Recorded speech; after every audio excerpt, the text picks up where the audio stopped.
ஜனநாயகம் என்கின்ற போர்வையில்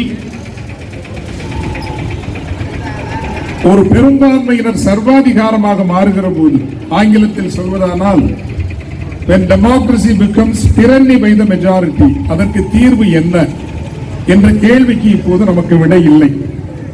அந்த கேள்விக்கான விடையை இன்னும் தீவிரமாக தேட வேண்டிய தேவையில் இருக்கிறோம். அறிவுடைய பெருமக்கள் சிறு அரங்குகளில் கூட வேண்டும். எதிர்கட்சிகள் எல்லாம் இணைந்தோ, ஜனநாயக சக்திகள் எல்லாம் இணைந்தோ எத்துணை காலம் காத்திருக்க முடியும், எத்துணை காலம் தொடர்ந்து போராட முடியும், எப்படி இதற்கான ஒரு தீர்வை தேடுவது? காரணம், இந்த உலகம் இருக்கக்கூடிய அரசியல் ஒழுங்குகளில், நடைமுறைகளில் ஜனநாயகம் தான் சிறந்த முறை என்று ஏற்றுக்கொண்டிருக்கிறது. அந்த ஜனநாயகம் என்பது இந்தியாவில் எப்படி இருக்கிறது என்றால், ஒரு தேர்தல் ஒழுங்கினூடாக ஒரு வடிவமைக்கப்படுகிறது. அதில் ஒருவர் 10 ஓட்டு அதிகம் வாங்கினாலே அவர் பெரும்பான்மை பெற்று விடுகிறார். அப்படி ஆகின்ற போது, அப்படி வாங்கப்படுகின்ற, இப்ப நமக்கு இந்தியாவில் என்ன நடக்குது? கூட்டணிகளை சேர்த்துக் கொண்டாலே இன்று ஆளுகிறவர்களுக்கு 37% வாக்குகள் தான் கிடைத்திருக்கிறது. மீண்டும் சொல்கிறேன், கூட்டணிகளை சேர்த்துக் கொண்டாலே, பாஜக என்கின்ற ஒரு ஒற்றை கட்சி அல்ல, கூட்டணிகளை சேர்த்துக் கொண்டாலே 37% வாக்குகள் தான் அவர்களுக்கு கிடைத்திருக்கிறது.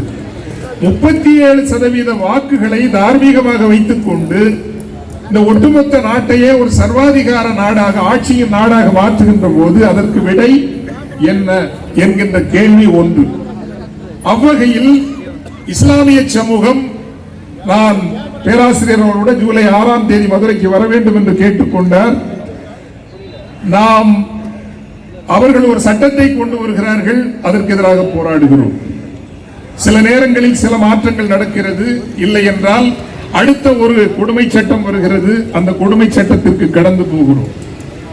இதற்கெல்லாம் என்ன தீர்வு என்பதை, எனக்கு தீர்வு இல்லை, என்னிடம் தீர்வு இல்லை. ஆனால் அமர்ந்து அதை பற்றி சிந்திக்க வேண்டும். ஒருவேளை இஸ்லாமிய சமூகத்தை நீங்கள் 10 ஆண்டுகளுக்கு மேல் புறக்கணித்து விட்டீர்கள். இன்னும் எத்தனை ஆண்டுகள்? ஒருவேளை இன்னும் ஒரு 10-15 ஆண்டுகள் இதுபோல புறக்கணிக்கப்பட்டால், அந்த புறக்கணிப்பிலிருந்து மீண்டு வருவதற்கு இன்னும் 100 ஆண்டுகள் ஆகலாம். நன்றாக நினைவில் வைத்துக் கொள்ளுங்கள், அந்த புறக்கணிப்பிலிருந்து மீண்டு வருவதற்கே இன்னும் 100 ஆண்டுகள் ஆகக்கூடும். எனவே இஸ்லாமிய மக்களினுடைய அரசியல் பிரதிநிதித்துவம் பற்றி பேச வேண்டிய காலகட்டம் இது. அதிகமாக பேசப்படவில்லை என்பதை இந்த நிகழ்விலே நான் பதிவு செய்ய விரும்புகிறேன். இந்த நாட்டில் 20 கோடிக்கு மேலான இஸ்லாமிய மக்கள் இருக்கிறார்கள். அதிகாரப்பூர்வமாக 14%, என்னுடைய கருத்தின்படி ஒரு 17% இருப்பார்கள். நீங்கள் நியாயமான உரிமைகளை எங்களுக்கு தரவில்லை என்றால், குறைந்தபட்சம் நீங்கள் பாராளுமன்றத்திலும், சட்டமன்றங்களிலும், நீதி அவையிலும், நிர்வாக துறைகளிலும் 17%, 15% இஸ்லாமிய மக்களுக்கு இடஒதுக்கீடு கொடுங்கள் என்று கேட்க வேண்டிய காலம் ஒருவேளை வந்துவிட்டதோ என்று நான் எண்ணுகின்றேன். அந்த கருத்தை நான் உங்களுக்கு முன்னால் வைக்கின்றேன்.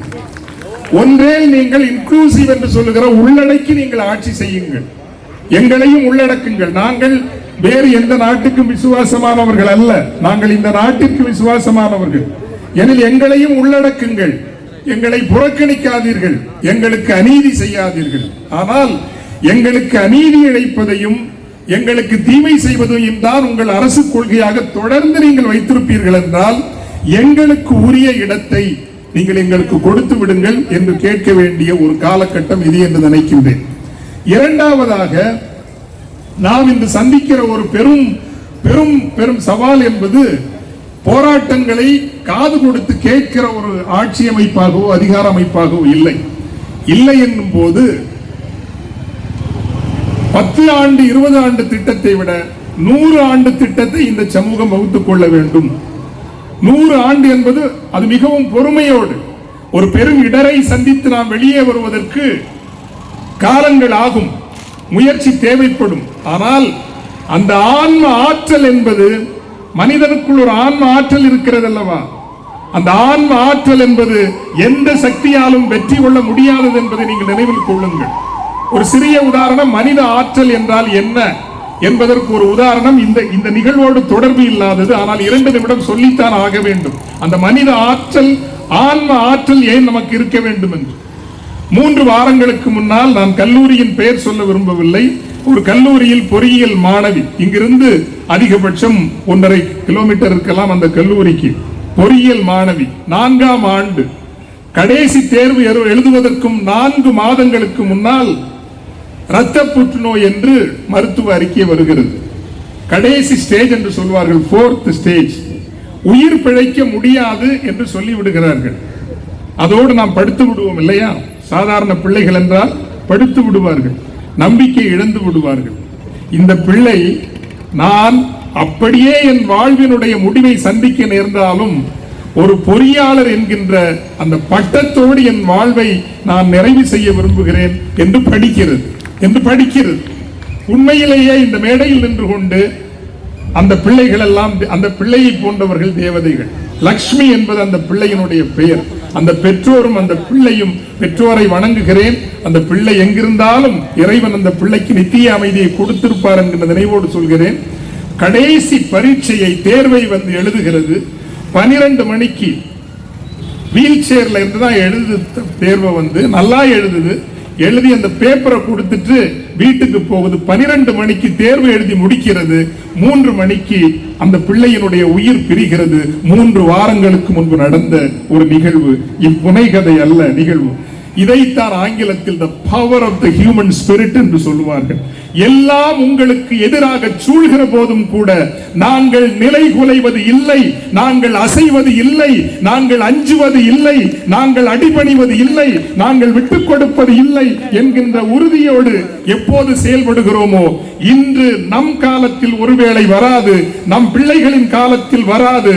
ஆனால் உண்மையும் நீதியும் ஒரு நாள் வென்றே தீரும் என்கின்ற உறுதியோடு உழைப்பதுதான் நமது கடமை என்பதை, காரணம் அவநம்பிக்கை சூழும், உண்மையிலே அவநம்பிக்கை சூழும், இருள் சூழும். நான் எப்போதும் சொல்வதை போல என்னாலும் இருள் வென்றுவிட முடியாது. இப்பொழுது இங்கே ஒளி பாய்ந்து கொண்டிருக்கிறதே, இந்த இடத்தில் ஒரு பிடி இருளை கொண்டு வந்து எந்த விஞ்ஞானியாலாவது நிறுத்த முடியுமா? முடியாது. எந்த கொம்பனாலும் ஒரு பிடி இருளை, ஒரு 10 கிலோ இருளை கொண்டு வந்து இங்கு நிறுத்த முடியுமா? முடியாது. ஆனால் இதே இடத்திற்கு அல்லது இதே அடர்காட்டுக்கு நீங்கள் செல்லுங்கள், கனத்த இருளுக்கு சென்றாலும் கூட 12 மணியின் அடர்த்தியான கன இருளிலும் கூட ஒற்றை தீக்குச்சி அந்த இருளை கிழிக்கும் என்பதை நீங்கள் மறந்து விடாதீர்கள். அந்த ஒற்றை தீக்குச்சிகளாக நாம் ஒவ்வொருவரும் இருப்போம். ஒரே ஒரு 2 உதாரணங்கள், அல்லது இன்று இது ஒரு நல்ல உதாரணம் அல்ல. இந்த நாளுக்கு இன்று காலையில் மேற்கு ஆசிய பகுதியில் ஒரு போர் வெடித்திருக்கிறது இல்லையா? போர் வெடித்திருக்கிறது. அல்லது சீனா என்கின்ற ஒரு நாட்டை எடுத்துக் கொள்ளுங்கள். 75 நாடுகளுக்கு முன்பு அது வறுமையோடு போராடிய ஒரு நாடு, பசியோடும் இல்லாமைகளோடும் போராடிய ஒரு நாடு. 75 ஆண்டுகளில் அது எந்த இடத்திற்கு வந்து நிற்கிறது என்பதை நான் இந்த மேடையில் சொல்லி நீங்கள் அறிய வேண்டிய அவசியம் இல்லை.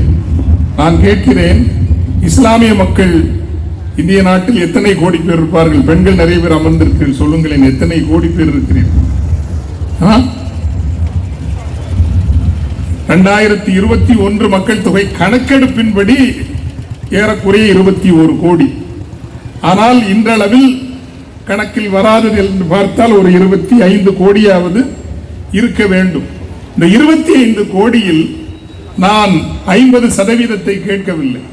காரணம், இந்தியாவிலேயே சமூக ரீதியாக ஒருங்கிணைக்கப்படக்கூடிய ஒரு 2-3 சமூகங்கள் உண்டு. ஏனைய சமூகங்களை நான் சொல்ல வரவில்லை. ஆனால் அந்த 3 சமூகங்களில் எளிதாக சமூக ரீதியாக ஒருங்கிணைக்கப்படக்கூடிய சமூகங்களில் மிக முதன்மையான சமூகமாக இஸ்லாமிய சமூகம் இருக்கிறது என்பது உங்களுக்கு இருக்கிற பெரிய சொத்து. எளிதில் உங்களை ஒருங்கிணைக்க முடியும், இந்த 25 கோடியில 50% கேட்கல, 25% கேட்கல, 10% வச்சுக்கோங்க. 10% எத்தனை கோடி சொல்லுங்க? நான் கணக்கில் கொஞ்சம் மோசம். 2.5 கோடி, 2.5 கோடி பேர். சரி, 10% வேணாம், விட்டுருங்க. 10% பேர் வேண்டாம், 1% என்று எடுத்துக்கொள்வோம். 1% எவ்வளவு? 25 லட்சம் பேர். 1% இந்தியாவில் இருக்கக்கூடிய 25 கோடி பேரில் 50 அல்ல, 10 அல்ல, 5% கூட அல்ல, 1%. 25 லட்சம் பேர் மாதம் 100 ரூபாய் எடுத்து வைக்கிற புதிய வக்ஃபீக்களாக மாறினார்கள் என்றால் அதுதான் புதிய வரலாறு, அதுதான் இவர்களுக்கான பதில். நான் மீண்டும் சொல்கிறேன், 50% அல்ல, 50% அல்ல, 10% கூட அல்ல, 5% கூட அல்ல, 1% பேர் வா பகையே வந்து எம் நெஞ்சி ஏறி மிதி, பூவாகவும் பிஞ்சாகவும் மரம் உலுப்பி கொட்டு, வேரை தரித்து விழுத்து, ஆயினும் உன்னுடைய அராஜகங்களுக்கு அடிபணிய மாட்டோம், எங்கள் ஆத்மாவினுடைய பலத்தால் நாங்கள் புதிய வக்ஃபீக்களாக எழுவோம் என்று சொல்கிறீர்களோ அன்று எந்த எதிரியும் உங்களை வெல்ல முடியாது, எந்த இருளும் உங்களை சூழ முடியாது. அப்படிப்பட்ட புதிய வக்ஃபீக்களாகவும் எழுங்கள் எழுங்கள் என்று உங்களை வாழ்த்தி இந்த வாய்ப்புக்கு நன்றி கூறி மீண்டும் சந்திப்போம் என்று சொல்லி நிறைகின்றேன். வணக்கம்.